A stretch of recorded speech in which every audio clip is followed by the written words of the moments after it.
الشاهدين والشاكرين والحمد لله رب العالمين.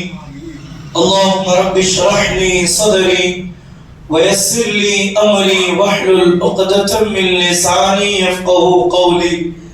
اللهم نور قلوبنا بالقرآن وزين أخلاقنا بالقرآن ونجنا من النار بالقرآن وأدخلنا الجنة مع القرآن.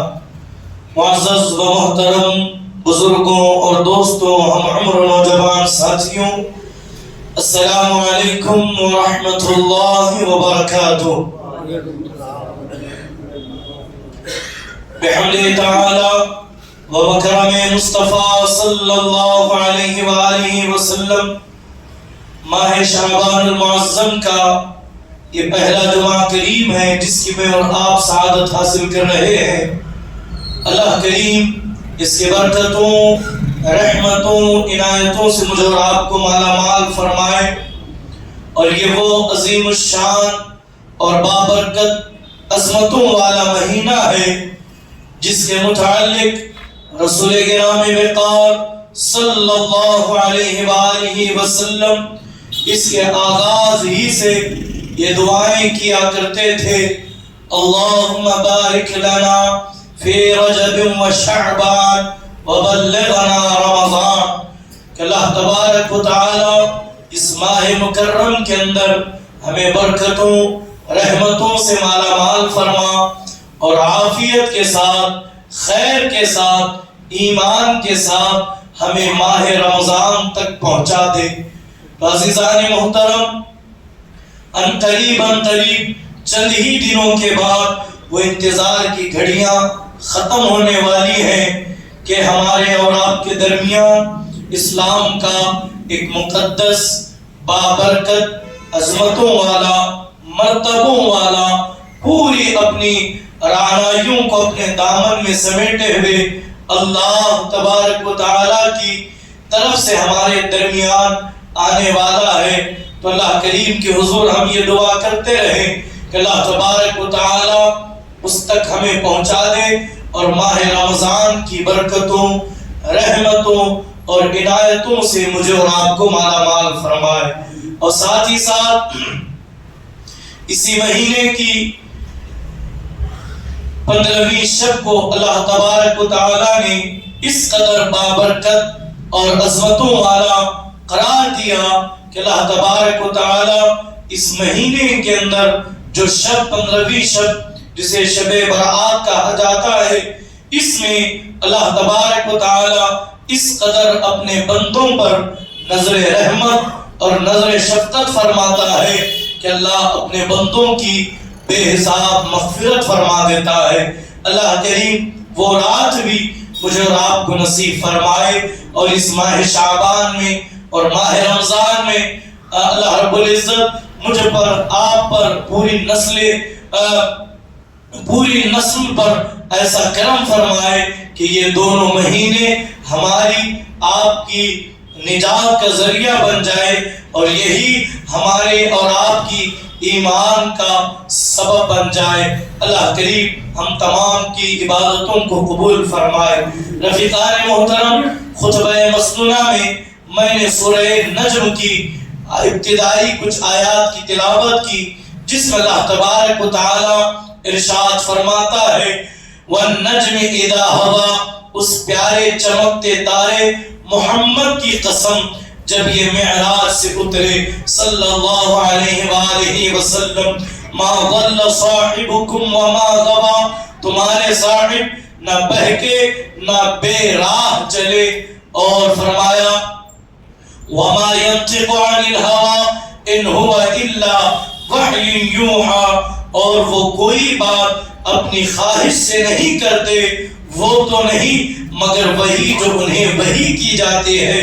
اور پھر فرمایا علمہ شدید القوى ذو مرۃ فاستوى، انہیں سکھایا سخت قوتوں والے طاقتور نے، پھر اس جلوے نے قصد فرمایا وَهُوَ بِالْأُفُقِ الْأَعْلَى، اور وہ آسمان بری کے سب سے بلند کنارے پر تھا. تو اس طریقے سے اللہ تبارک و تعالیٰ نے حضور علیہ السلام کا سفر معراج اور وہاں سے واپسی کا تذکرہ فرمایا۔ گزشتہ جمعہ ہم نے شب معراج کے حوالے سے کچھ حکمتیں آپ کے گوش گزار کی، اور اسی شب میں بہت سارے سفر معراج کے حوالے سے چند گوش آپ کے گوش گزار کیے۔ وقت کی قلت کی وجہ سے گفتگو ادھوری تھی۔ بہت سارے احباب نے اس بات کی خواہش کی کہ ابھی ہمیں وہ بھی سننا تھا، حضور عرش پر گئے تھے، اللہ سے ملاقات کی تھی، بارگاہ خداوندی میں پہنچے تھے، سارے حجابات اٹھ گئے تھے۔ جب حضور وہاں سے پلٹے، جب حضور وہاں سے لوٹے، جب زمین پر آئے تو اللہ کے حضور سے اللہ کے رسول کو کیا تحفے ملے، کیا برکتیں لے کر حضور ہمارے درمیان تشریف لائے، اس کے متعلق اللہ کی توفیق سے بہت سارے احباب کی خواہش کی پیش نظر جو ہے ان کی خواہشوں کا احترام کرتے ہوئے ہم یہی دیکھیں گے کہ حضور علیہ السلام سفر معراج سے کیا کیا نعمتیں اللہ کے حضور سے لائے، کیا کیا تحفے لائے۔ تو اللہ کریم کے حضور دستبا دعا گو ہوں، مولا تبارک و تعالی ان نعمتوں اور تحفوں کی مجھے اور آپ کو قدر اور اہمیت جانتے ہوئے ان کی قدر و منزلت کو جان کر ان باتوں پر عمل کرنے کی توفیق عطا فرمائے۔ سب سے پہلے نبی والے نبی کی بارگاہ میں عقیدت و محبت کے ساتھ ایک مرتبہ بآواز بلند درود پاک کا ہدیہ پیش کریں۔ اللہم صلی علی سیدنا و مولانا محمد مبارک وسلم صلاة تحب و ترضا بأن تصلوا علیہ الصلاة والسلام علیک یا رسول اللہ، الصلاة والسلام علیک یا حبیب اللہ، الصلاة والسلام علیک یا نور من نور اللہ وعلى آلک واصحابک شفیعنا یوم الجزاء۔ رفیقان محترم، اللہ تبارک و تعالی نے حضور علیہ السلام کو جو معراج کرائی، سفر معراج، معجزہ معراج، تاریخ انسانیت بلکہ تاریخ کائنات کا سب سے لمبا اور سب سے عظیم اور سب سے بڑا سفر یہ سفر معراج قرار پاتا ہے۔ اس لیے کہ ہم نے بارہا یہ چیز آپ کو سنائی کہ اللہ کے رسول علیہ السلام نے سفر معراج میں ان منازل کو طے کیا کہ کائنات کا کوئی ذرہ، کائنات کا کوئی گوشہ، کائنات کا کوئی چپا باقی نہیں رہا جہاں اس سے حضور گزرے نہ ہو، جس بلندی تک حضور پہنچے نہ ہو، حتیٰ کہ اللہ تبارک و تعالیٰ نے یہ جو سارے کائنات ہیں، 18,000 مخلوقات ہیں، اور نہ جانے اللہ نے اس کائنات کے اندر کتنے سیارے اور کتنے عالموں کو خلق کیا، وہ خلق کرنے والا خالق ہی بہتر جانتا ہے کہ اللہ تبارک و تعالیٰ نے کتنے عالم بنائے اور کتنے عالم کو اللہ نے خلق کیا، اور خلق کر کے ہمیں اور آپ کو اس کے اندر بسایا، اور ہر عالم کے اندر اللہ نے علیحدہ مخلوق کو بسایا، اور جب عالمین کو خلق کیا تو پھر اللہ نے اعلان کیا الحمدللہ رب العالمین، تمام تعریفیں اس رب وحدہ لا شریک کے لیے جو عالمین کا رب ہے۔ اللہ عالم کا رب نہیں ہے، وہ عالمین کا رب ہے۔ واللہ تبارک و تعالی صرف ایک کائنات کے کسی خطے کا نہیں بلکہ پوری کائنات کا وہی خالق ہے، وہی مالک ہے، وہی پالنہار حقیقی ہے۔ جب اللہ تبارک و تعالی نے عالمین کو خلق کیا، جتنے عالمین کو پیدا کیا، تو اللہ تبارک و تعالی نے ہر عالم کے لیے اپنے نبی جناب محمد رسول اللہ صلی اللہ علیہ وآلہ وسلم کو ہر عالم کے لیے رحمت للعالمین بنا کر مبعوث فرمایا۔ جہاں جہاں تک خدا کی خدائی ہے، وہاں وہاں تک مصطفیٰ کی مصطفائی ہے، وہاں وہاں تک مصطفیٰ کی رحمت للعالمین ہے جو سفر معراج ہوا، یہ کسی عالم میں نہیں بلکہ جہاں کائنات کی حد ختم ہو جاتی ہے، جہاں کائنات ختم ہو جاتی ہے، جہاں کوئی مکہ نہیں ہے، مکہ سے نکال کر اللہ تبارک و تعالی نے اپنے حبیب کو لامکہ میں بلایا، مکہ سے لامکہ بلایا، اور لامکہ کہتے ہی اسے ہے جہاں کوئی مکہ نہیں، جہاں کوئی کائنات نہیں، جہاں کوئی عالم نہیں، جہاں کوئی سیارہ نہیں، وہاں تو فرشتوں کی بھی پہنچ نہیں۔ یہ خصوصی ملاقات تھی، ایک نرالی ملاقات تھی۔ اللہ تبارک و تعالی نے دیگر انبیاء سے گفتگو کی، ان سے کلام کیا، ان سے باتیں کی تو اس عالم نے کی، اور جب اپنے محبوب سے کلام کیا، جب اپنے محبوب سے گفتگو کی، جب اپنے محبوب سے ملاقات کی تو مکہ سے نکال کر لا مکہ لے گیا، اور لے جانے والا جانتا ہے وہ کون سا مکہ تھا جہاں کوئی مکہ نہیں، اور جانے والے خود مصطفیٰ جانتے ہیں۔ اور وہ اتنے قریب ہوئے کہ اللہ کا کلام کہتا ہے فَكَانَ قَابَ قَوْسَيْنِ أَوْ أَدْنَىٰ ثُمَّ دَنَا فَتَدَلَّىٰ فَكَانَ قَابَ قَوْسَيْنِ أَوْ أَدْنَىٰ۔ اتنے اللہ اور اس کا رسول، ایک محبوب اور ایک محب، اتنے قریب ہوئے، اس سے زیادہ قریب نہیں ہوا جا سکتا تھا۔ قربت کی ساری حدیں ختم ہو گئی، اتنا قریب اللہ تبارک و تعالی نے اپنے محبوب کو مقام قرب عطا فرمایا۔ تو عزیزان محترم، یہ واقعہ معراج، یہ اسرار رموز معراج ہے جسے کوئی قلم اس کی حقیقی لطافت کو، اس کی نزاکت کو بیان کرنے سے عاجز ہے اور قاصر ہے۔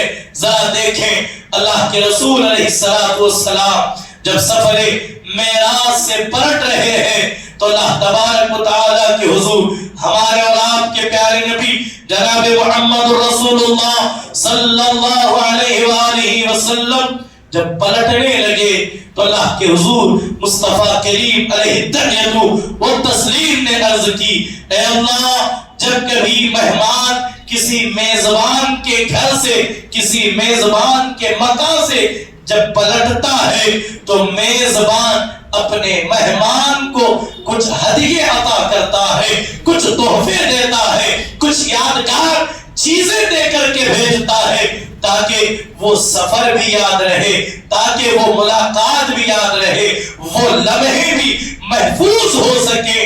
تو اللہ تبارک و تعالی نے مقام قاب قوسین سے بلکہ مکہ سے نکل کر لا مکہ میں جب حضور پہنچے ہیں تو وہاں اللہ تبارک و تعالی نے اپنے محبوب کو 3 عظیم تحفوں سے نوازا۔ 3 عظیم تحفے مصطفیٰ کریم علیہ التحیت و تسلیم کو عطا کیے گئے۔ وہ تحفے اولاً یہ ہے، پہلا تحفہ اللہ کے رسول علیہ السلام کو نماز کا تحفہ دیا گیا۔ اس کے بعد دوسرا تحفہ حضور علیہ السلام کو سورہ بقرہ کی آخری آیتوں کی جو آمن الرسول بما انزل الیہ من ربہ والمؤمنون، جو آخری سورہ بقرہ کی چند آیتیں ہیں، وہ معراج کے تحفے میں عطا کی گئی۔ اور اس کے بعد تیسرا تحفہ اللہ تبارک و تعالی نے لا مکہ سے یہ امت مصطفیٰ کے لیے یہ تحفہ بھجوایا۔ حبیب، ہم آپ سے وعدہ کرتے ہیں ہم آپ کی امت کو بخش دیں گے، ہم آپ کی امت کو معاف کر دیں گے۔ تو عزیزان محترم، یہ 3 تحفے ہیں، یہ 3 چیزیں ہیں، لیکن حقیقت میں 3 جملوں میں ہم انہیں سن لیتے ہیں، ہم انہیں بول دیتے ہیں، لیکن حقیقت یہ ہے یہ تینوں تحفے اپنے اندر کئی باتوں کو، کئی رازوں کو جو ہے وہ اپنے اندر سمیٹے ہوئے ہیں، وہ اپنے اندر جو ہے وہ سمیٹے ہوئے ہیں۔ اور اللہ تبارک و تعالیٰ نے جو 50 نمازوں کا تحفہ حضور علیہ السلام کو عطا کیا، آپ جانتے ہیں، ہم نے بارہا اسے سنایا، حضرت موسیٰ علیہ نبینا علیہ السلام چوتھے آسمان میں کھڑے ہو کر حضور علیہ السلام کا انتظار کر رہے ہیں۔ ذرا ہم بھی تو دیکھیں، گزرنے والے گمان سے گزر گئے ہیں، وہاں سے واپسی میں کیا لا رہے ہیں؟ تو حضرت موسیٰ علیہ السلام نے حضور سے عرض کی، حضور سے پوچھا، اے اللہ کے نبی، اے محمد رسول اللہ صلی اللہ علیہ وآلہ وسلم، بارگاہ لم یزل سے آپ کو کیا تحفہ ملا؟ تو حضور علیہ السلام نے ارشاد فرمایا کہ اللہ کی بارگاہ سے مجھے 50 نمازوں کا میری امت کے لیے تحفہ بھجوایا گیا۔ اب یہ تحفہ لانے والے، دینے والا خدا ہے، لانے والے مصطفیٰ ہے، دینے والا خدا ہے۔ ذرا دیکھیں، تحفہ جتنا قیمتی ہوتا ہے اس کی اہمیت بھی اتنی ہی زیادہ بڑھ جاتی ہے۔ آپ دیکھیں، تحفہ دینے والا اپنی شان کے مطابق، اپنی عظمت کے مطابق، اپنی مرتبے کے حساب سے تحفہ دیتا ہے۔ تو اللہ تبارک و تعالیٰ نے معراج کی شب اپنے محبوب کو اگر نماز تحفے میں دی ہے تو اس نماز کا اندازہ لگائے کہ یہ نماز کتنی اہم ہے، یہ نماز کتنی قدر والی چیز ہے، جس کی ہم نے کبھی قدر ہی نہیں کی، جس کے ہم نے کبھی جو ہے اللہ اکبر اہمیت کو جانا ہی نہیں۔ غفلت میں ہم نے نماز کو ترک کر دیا، ہم نے نمازوں کو پسے پشت ڈال دیا۔ اب حضرت موسیٰ علیہ السلام نے جب یہ سنا کہ آپ کی امت کے لیے 50 نمازوں کا تحفہ دیا جا رہا ہے، تو حضرت موسیٰ عرض کرتے ہیں، اے اللہ کے نبی، میں جو ہے آپ سے پہلے میں جو ہے ان لوگوں کے درمیان رہ کے آ چکا ہوں، مجھے امتوں کا کچھ تجربہ ہے، ان کے حال کا کچھ اندازہ ہے،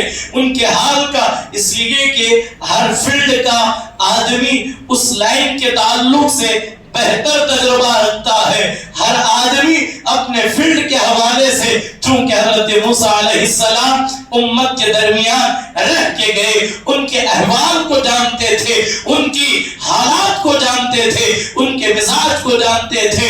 تو المختصر عرض کرتے ہیں، آپ واپس پلٹ جائیں اور جا کر کے اپنے رب کے حضور ان نمازوں کو معاف کروا کر کے آئیں۔ تو حضور پلٹے ہیں اور پہنچ کر اللہ کے حضور سے 5 کرتے کرتے اللہ کے حضور جو ہے وہ 45 نمازیں حضور نے کم کرائی۔ جب اخیر میں 5 رہ گئی تو حضور علیہ السلام کو پھر جناب موسیٰ عرض کرتے ہیں، اے اللہ کے نبی جناب محمد رسول اللہ صلی اللہ علیہ وسلم، میں جانتا ہوں، مجھے اس بات کا یقین ہے آپ کی امت اسے بھی نہیں سنبھال سکتی، لہٰذا آپ پلٹیں، انہیں اور کچھ کم کرا کے لائیں۔ اللہ اللہ، میرے محبوب مصطفیٰ کریم فرماتے ہیں، اے موسیٰ، مجھے حیا آتی ہے، مجھے شرم آتی ہے کہ میں پلٹ کر کے جاؤں، وہ رہ گئی 5 نمازیں بھی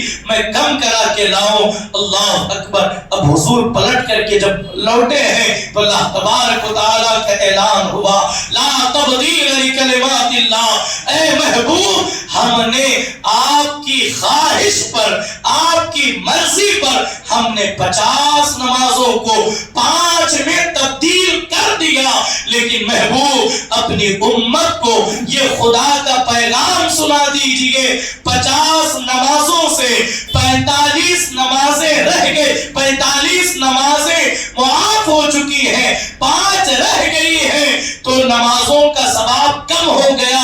ہرگز نہیں۔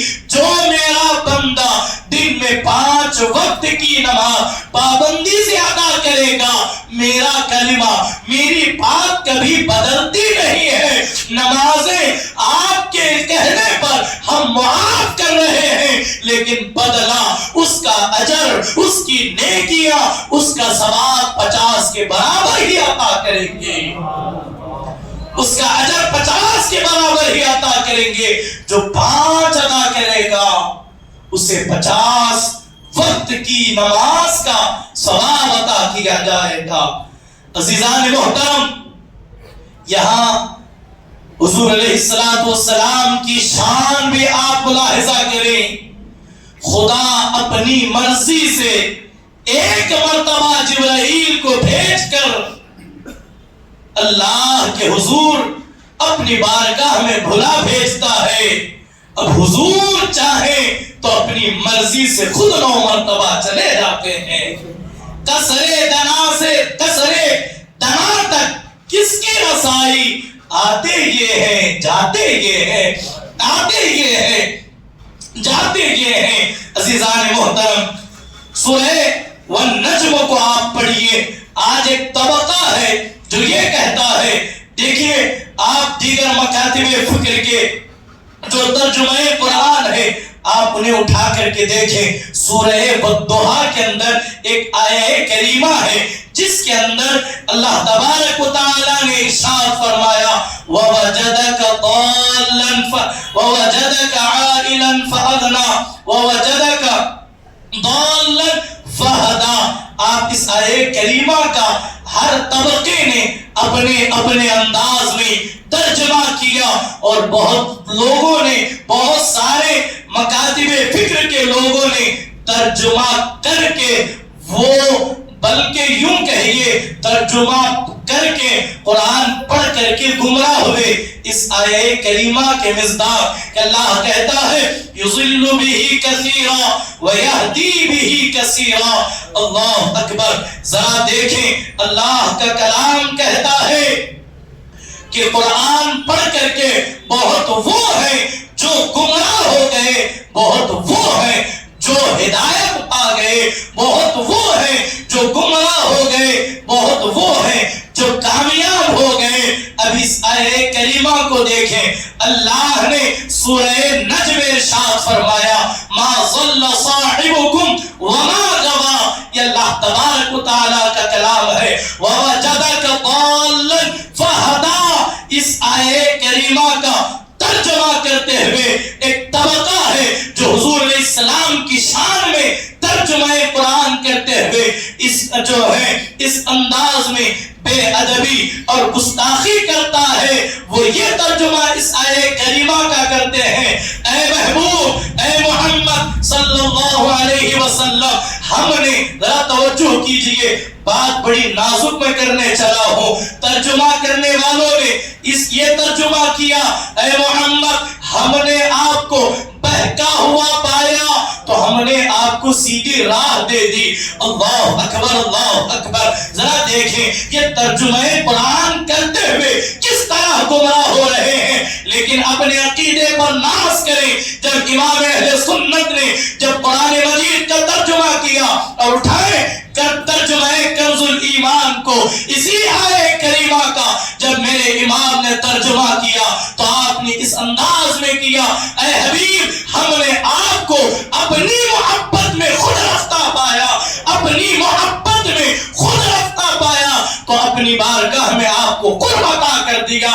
اللہ اکبر، ایک نے ترجمہ کیا ضالن، جو اس میں آتا ہے ہم جو پڑھتے ہیں غیر المغضوب علیہم ولا الضالین، ضالین سے گمراہی، ضالین سے گمراہی مراد ہے، تو وہی لفظی معنی یہاں نکالا گیا ووجدک ضالا، آپ کو گمراہ پایا، معاذ اللہ، استغفر اللہ۔ لیکن میرے امام کہتے ہیں ہم نے آپ کو اپنی محبت کی طرف گم پایا، اپنی محبت میں خود رفتہ پایا تو اپنی بارگاہ میں اپنی جو ہے وہ آپ کو قرب عطا کیا، ایک مقام وہ ہے۔ اب سفر معراج ہو رہا ہے، جو میں نے کہا نا قصر دنا تک جس کی رسائی آتے یہ ہیں جاتے یہ ہیں، آتے یہ ہیں جاتے یہ ہیں۔ اگر کوئی جبریل کو حضور کے ساتھ ساتھ دیکھ رہے ہیں، حضور پوچھ رہے ہیں جبرائیل یہ کیا ہے، یہ کیا ہے، یہ کیا ہے، تو کوئی یہ اس سے نتیجہ نہ نکالے حضور کو معلوم نہیں، حضور راہ نہیں جانتے تھے، اس لیے جبرائیل کو بلانا، جبرائیل کو لے جانا پڑا۔ خدا کی قسم یہ تو امت کی تعلیم کے لیے تھا، یہ تو امت کی تربیت کے لیے تھا، اس لیے کہ اللہ تبارک و تعالی نے وَعَلَّمَكَ مَا لَمْ تَكُنْ تَعْلَمْ کہہ کر کے یہ کہہ دیا حبیب ہم نے آپ کو وہ سب کچھ سکھا دیا جو آپ نہیں جانتے تھے۔ اگر قرآن کو اگر کوئی کہے یہ اس کے اندر ہر چیز کا علم ہے، اس کے اندر ہر شے کا علم ہے، اس کے اندر ہر چیز کا جواب ہے، تو پھر ماننا پڑے گا الرحمن علم القرآن، رحمان نے اپنے بندے کو قرآن پڑھایا۔ ہم مولویوں سے پڑھتے ہیں، مصطفیٰ خدا سے پڑھتے ہیں، مصطفیٰ خدا سے پڑھتے ہیں۔ قربان جائیں، اب یہاں اللہ کا کلام کہتا ہے، اب ذرا دیکھیں نئے راستے پر وہی، اب دیکھیں ہم اور آپ یہ بار بار سنتے ہیں سدرۃ المنتہا پر حضرت جبرائیل نے حضور سے کہہ دیا یا رسول اللہ یہ میری آخری حد ہے، یہ میری آخری منزل ہے، اس سے آگے ایک بال برابر بھی میں بڑھ گیا تو میرے پر خاک ہو جائیں گے، جل کر راکھ ہو جائیں گے۔ اس لیے کہ یہاں سے اللہ تبارک و تعالیٰ کے نور، اللہ تبارک و تعالیٰ کی تجلیات کا ظہور ہوتا ہے، یہاں اس سے آگے میں نہیں بڑھ سکتا۔ آپ سن چکے ہیں حضور فرماتے ہیں وہاں سے میں نے 500 جو ہے نوری پردوں کو طے کیا، 600 نورانی میں نے پردوں کو طے کیا۔ ہر پردے کی موٹائی، ہر پردے کی لمبائی اتنا طویل تھی کہ اگر سفر کرنے والا 500 سال سفر کرے تو ایک پردے سے نکل کر دوسرے پردے کے اخیر میں پہنچ جائے۔ اب یہاں سے مصطفیٰ آگے بڑھ رہے ہیں تو یہاں تک کا سفر حضور علیہ السلام کا نہیں تھا، یہاں سے جو سفر ہے یہ حضور نے بنفس نفیس کیا۔ اور یہاں اللہ کا کلام کہتا ہے ما ضل صاحبکم وما غوی، جو کہتے ہیں ہم نے آپ کو گمراہ پایا تو ہدایت دی، ذرا سورہ نجم پڑھیں، اللہ کا کلام کہتا ہے تمہارے نبی یعنی تمہارے صاحب نہ بہکے نہ ہی وہ بے راہ چلے، جو آگے کا سفر ہوا نہ اس راہ میں بہکے ہیں نہ کوئی غلط راہ چلے ہیں، اس مقام تک پہنچے ہیں مصطفیٰ۔ یہ شان مصطفیٰ ہے، یہ عظمت رسول ہے۔ خدا ایک مرتبہ اپنی مرضی سے بلا لیتا ہے اور مصطفیٰ اپنی مرضی سے 9 مرتبہ خدا کی بارگاہ تک پہنچ جاتے ہیں۔ اور یہ بھی اس کے اندر ایک بڑا راز ہے، بڑی حکمت اس کے اندر پوشیدہ ہے۔ آپ دیکھیں قیامت کا منظر ہے، قیامت کا منظر ہے، اللہ کا عرش لگا ہوا ہے اور اللہ تبارک و تعالی اپنی شان کے مطابق اپنے عرش پر استوا ہے۔ اس لیے کہ ہم یہ نہیں کہتے کہ اللہ بیٹھے گا، جیسی اس کی شان ہے الرحمن علی العرش استوى، اور اس وقت جلال باری عروج پر ہوگا، قہر قہار اور غضب جبار جو ہے اس کے بندوں پر برسنے ہی والا ہوگا۔ یہی وجہ ہے آدم سے لے کر حضرت آدم علیہ السلام سے لے کر حضرت عیسیٰ علیہ السلام تک ہر نبی یہی کہہ رہے ہوں گے اذهبوا الى غیری نفسی نفسی، اذهبوا الى غیری، ہم تمہاری، اس لیے کہ کسی میں اتنی وسعت اور اتنی قوت نہیں ہوگی کہ وہ اللہ سے بات کر سکے، وہ اللہ سے کلام کر سکے، وہ اللہ سے کسی کا مدعا، کسی کے مدعے کے حوالے سے، اپنی امت کے حوالے سے کہہ سکے۔ لیکن عزیزان محترم، جب ذرا دیکھیں دنیاوی اصول ہے، اسی مثال کے ذریعے بات سمجھنے کی کوشش کریں۔ ایک بہت بڑا آدمی ہے، بڑے منصب پر بادشاہ بیٹھا ہوا ہے، جب اس بادشاہ جلال پر ہوتا ہے تو اس کا ایک ایسا نمائندہ ہوتا ہے جو اس کے جلال کے وقت بھی اس سے بات کر سکتا ہے، اس سے رائے اس کے سامنے رکھ سکتا ہے۔ تو یہ مصطفیٰ کریم علیہ التحیت و تسلیم کا بلا تشبیہ، بلا تمثیل، اس کی مثل ہو نہیں سکتی۔ وہ بے مثال بارگاہیں ہیں، وہ بے مثال ذات مصطفیٰ ہے۔ جب اللہ تبارک و تعالیٰ کا قہر اور اس کا غضب اوج پر ہوگا، اس وقت کسی کے اندر بات کرنے کی سکت نہ ہوگی۔ تو یہ مصطفیٰ کا آنا جانا بتا رہا ہے، جو جتنی مرتبہ اس بارگاہ کے اندر آتا اور جاتا رہے گا، وہ اتنے ہی ان کے تعلقات، اس بارگاہ کے وہ آداب جاننے والا ہوگا، طریقہ گفتگو جانتا ہوگا۔ تو بلا تشبیہ مصطفیٰ کریم 9 مرتبہ بارگاہ خدا بندی میں اپنی مرضی سے پہنچ کر کے بتا رہے ہیں۔ جب تمام انبیاء بارگاہ خدا بندی میں کلام کرنے کی قوت نہیں رکھیں گے، اس وقت مصطفیٰ عرض کریں گے، اے اللہ یہ میری امت ہے، میں جانتا ہوں یہ گناہگار ہے، میں مانتا ہوں یہ خطا کار ہے، میں مانتا ہوں یہ پاپی ہے، میں مانتا ہوں یہ بڑے مجرم ہے، اے اللہ انہیں نہ دیکھا جائے، میں کھڑا ہوں، میرے لیے انہیں بخش دیا جائے۔ حضور امت کے شفیع ہیں، امت کے وکیل ہیں۔ وکیل عدالت میں کہتا ہے میرا مجرم یہ جرم نہیں کیا لہذا اسے چھوڑا جائے، لیکن حضور ایسے شفیع ہیں، ہم مانتے ہیں میرے غلاموں نے گناہ کیا ہے، اے اللہ میرے غلاموں کو نہ دیکھا جائے، میں کھڑا ہوں، میرے لیے بخش دیا جائے، میرے لیے بخش دیا جائے۔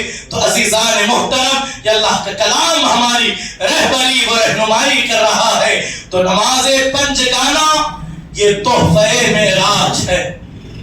معراج ہر جو ہے انسان کو حضور کے ذریعے سے عطا کی گئی۔ مصطفیٰ کریم علیہ التحیت و تسلیم کی معراج یہ ہے، وہ جناب ام ہانی کے گھر سے سدرۃ المنتہا اور وہاں سے لامکاں پہنچے۔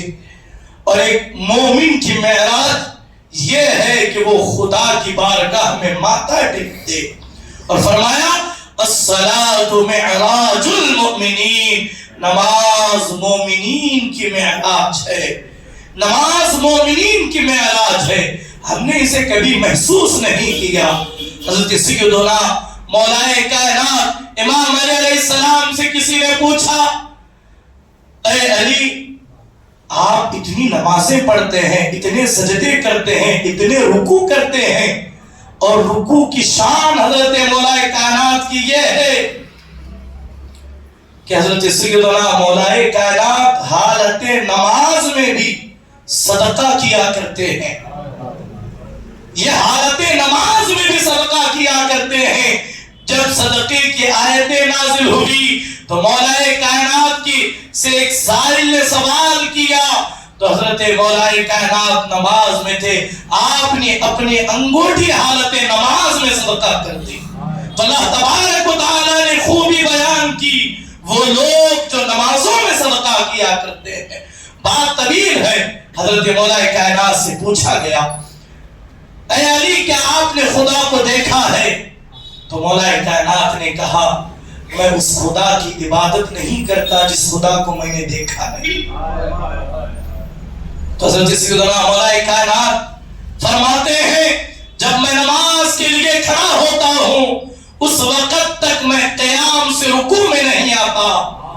جب قرب کرتے ہیں، جب ہاتھ باندھ کر کے کھڑے ہوتے ہیں تو اسے قیام کہا جاتا ہے۔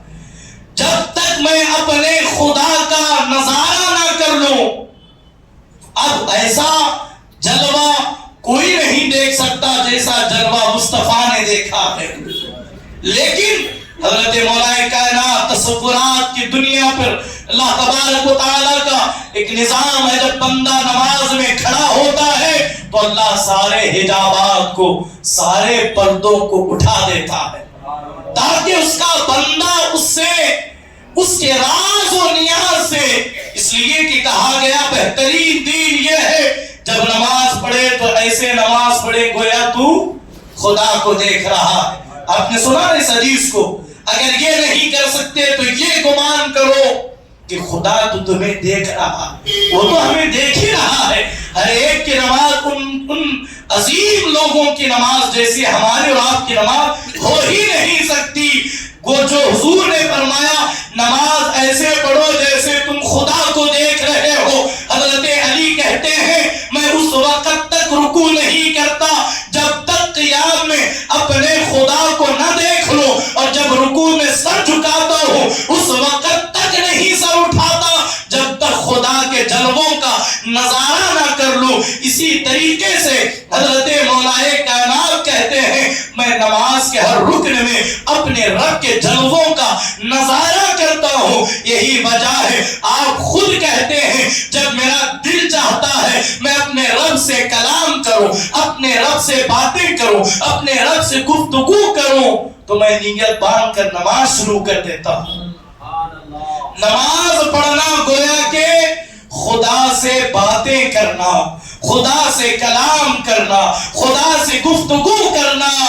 اور جب خود فرماتے ہیں اور جب میرا جی چاہتا ہے میرا خدا مجھ سے کلام کرے، میرا اللہ مجھ سے باتیں کرے تو پھر میں قرآن مقدس کھول کر کے اس کی تلاوت کرتا ہوں. یہ قرآن ہے جو قرآن اللہ تبارک و تعالی قرآن کے ذریعے اپنے بندوں سے کلام کرتا ہے. اللہ اپنے بندوں سے باتیں کر رہا ہے اور اللہ تبارک و تعالی ہدایت اور ہر چیز کا اس کے ذریعے ہمیں پیغام دے رہا ہے. کاش کہ ہم انہیں سمجھ سکتے، ہم انہیں قرآن مقدس کے ایک ایک لفظ کو اپنے سینوں میں بسا کر اس کے اسرار و رموز کو سمجھنے کی کوشش کرتے تو یقیناً ہمارا مقدر اوج پر ہوتا. المختصر نماز پنجگانہ اللہ کے رسول علیہ السلام نے فرمایا کہ جس نے نماز کو ترک کر دیا وہ اسلام سے خارج ہو گیا، وہ کافر ہو گیا. تو عزیزان محترم ہم یوں ہی نماز کو ضائع کر دیتے ہیں. دیکھیں یہ تحفہ معراج ہے جو اللہ کے رسول علیہ السلام نے اللہ کی بارگاہ سے شب معراج ہم گنہگاروں کی بخشش و نجات کا ذریعہ جو ہے ہمیں لا کر کے عطا کیے ہیں. تو لہٰذا ہمیں چاہیے کہ ہم نماز کی پابندی کریں گے نا انشاءاللہ. نماز کی پابندی کریں، نماز کو مضبوطی سے تھام لیں. خدا کی قسم نماز ہمیں خدا کے حضور جھکنا سکھاتی ہے، نماز ہمیں عاجز کی سکھاتی ہے، نماز ہمیں بندگی سکھاتی ہے، نماز ہمیں خدا کے قرب تک لے جاتی ہے. اور بڑھ کر کے کہوں جو لوگ جو قوم اللہ کے لیے جھک جاتی ہے پھر اللہ تبارک و تعالی پوری دنیا کو ان کے قدموں پر جھکا دیتا ہے. ہم نماز میں نہیں جھکتے، ہم سجدہ نہیں کرتے، ہم اللہ کے حضور حاضر نہیں ہوتے. یہی وجہ ہے کہ ہم در بدر کی ٹھوکریں کھاتے ہوئے پھر رہے ہیں، ہم در بدر جو ہیں وہ بھٹک رہے ہیں. آؤ اپنے رب کے حضور سجدہ کر کے اپنی پیشانیوں کو اس کے سجدوں سے منور کر لیں تاکہ ہماری دنیا بھی سنور جائے، ہماری قبر بھی منور ہو جائے اور ہماری آخرت بھی سنور جائے. المختصر معراج کا دوسرا جو تحفہ ہے وہ اللہ تبارک و تعالی نے سورہ بقرہ کی آخری آیتیں معراج میں تحفے کے طور پر ایمان کی اور ایمان کی سلامتی کے طور پر ہمیں عطا کی. اور فرمایا کہ جو سورہ بقرہ کی آخری چند آیتوں کی تلاوت کرے گا اس کا ایمان محفوظ رہے گا، اس کے گھر میں، اس کے کاروبار میں، اس کی زندگی میں، اس کے رزق میں، اس کی عمر میں اللہ بے پناہ برکتیں عطا کرے گا۔ لیکن مسلمانوں کا حال جب ہم دیکھتے ہیں تو بہت افسوس ہوتا ہے، ایک بڑی تعداد ایسی ہے جنہیں سورہ فاتحہ بھی صحیح سے پڑھنا نہیں آتا، وہ کیا سورہ بقرہ پڑھیں گے۔ تو میرے عزیزوں، قرآن سے جڑ جائیں، اپنے سینوں کے اندر، اپنے دل کے اندر قرآن مقدس کو بسا لیں۔ اللہ کے رسول علیہ السلام نے فرمایا وہ دل ویران گھر کی طرح ہے، ویران کوٹھری کی طرح ہے جس میں قرآن کی آیتیں نہیں ہے، جس میں قرآن کی تلاوت نہیں ہے، جس کے اندر قرآن محفوظ نہیں ہے، اور وہ دل آباد ہے جس میں اللہ کا کلام محفوظ ہے، جسے اللہ کا کلام یاد ہے، اور جسے یاد ہے اسے چاہیے کہ وہ پڑھتا بھی رہے، وہ اسے کھولتا بھی رہے، وہ اس سے استفادہ حاصل کرتا رہے۔ اللہ کا کلام ایسا ہے جب بندہ اس سے جڑ جاتا ہے تو سارے تعویذیں، سارے گنڈے، سارے پلیتے انسان بھول جاتا ہے۔ اللہ نے کلام مقدس کو انسان کی فلاح کے لیے، انسان کی کامیابی اور کامرانی کے لیے نازل کیا۔ اس میں شفا بھی ہے، اس میں تندرستی کا علاج بھی ہے، اس کے اندر برکت بھی ہے، اس میں رحمت بھی ہے، اس میں خوشیاں بھی ہے، اس کے اندر سکون بھی ہے۔ اللہ کے مقدس کلام کے اندر جینے کا سلیقہ بھی ہے، کافر کے سامنے ڈٹنے کا طریقہ بھی ہے، اس کے اندر ہر کامیابی کا راز ہے۔ تو لہٰذا کسی نے کہا تھا یہ بے خبر نجومی تمہیں کیا بتائیں گے، قرآن کو پڑھ، قرآن بتائے گا کل کیا ہونے والا ہے، کس زمانے میں کیا ہونے والا ہے، کس دور میں کیا ہونے والا ہے، یہ تمہیں قرآن بتائے گا۔ دنیا کے ہر راز قرآن کے اندر پوشیدہ ہے، بس مسلمانوں نے اسے پڑھا نہیں، اسے سمجھا نہیں، قرآن سے رشتہ جڑا نہیں۔ بس ہمارے گھروں کے اندر قرآن کو دیمک لگ رہے ہیں، قرآن خستہ حالات میں ہے، سالہ سال گزر جاتے ہیں۔ افسوس اس بات کا ہے کہ ہمارے گھروں کے اندر قرآن کھلتا نہیں۔ یہ عظیم معجزہ ہے، معجزہ رسول بارہا ہم سنتے ہیں۔ یہ طاقوں میں سجانے کے لیے نہیں بلکہ سینوں میں بسانے کے لیے، اسے سینوں سے لگانے کے لیے ہے۔ آپ سب سے گزارش ہے قرآن مقدس کی تلاوت سے اپنے دن کا آغاز کریں۔ ایک آیت یا آدھی آیت یا چند جو ہے الفاظ کو سیکھ کر اسے سمجھنے کی کوشش کریں۔ آخر میرا رب اس کے اندر مجھے کیا کہہ رہا ہے۔ قرآن صرف حضور کی ذات کے لیے نہیں، قیامت تک کے ہر انسان کے لیے قرآن، ہر انسان کے لیے قرآن کے اندر پیغام ہے۔ اللہ ہر بندے سے کلام کر رہا ہے، ہر انسان سے، ہر قوم سے، ہر کمیونٹی سے اللہ کلام کر رہا ہے۔ لہٰذا اسے پڑھا جائے۔ اور اخیر میں اللہ کا کلام جو تحفہ معراج ہے، اللہ کے رسول علیہ السلام کو جو دیا گیا وہ امت کی معافی اور بخشش کا اعلان۔ تو اللہ فرماتا ہے حبیب آپ یہاں سے جا رہے ہیں، اپنی امت کو یہ میری طرف سے پیغام سنا دینا۔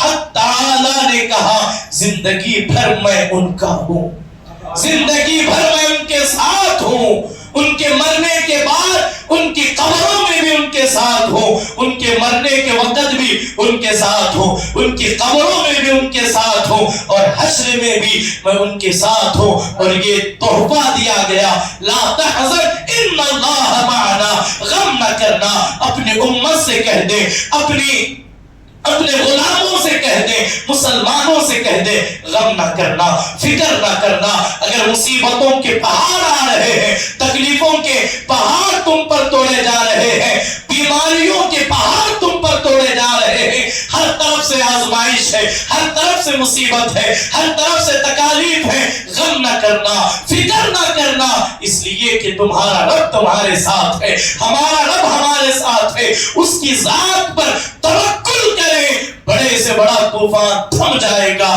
بڑے سی بڑی تکلیفیں ختم ہو جائیں گی، اس لیے کہ توکل، اللہ کی ذات پر بھروسہ، اس کی ذات پر یقین اتنا اہم جو ہے وہ تحفہ معراج ہے۔ اگر ہم اسے سمجھ لیں گے، کوئی طاقت، کوئی طوفان، کوئی زلزلہ ہمیں پریشان نہیں کر سکتا۔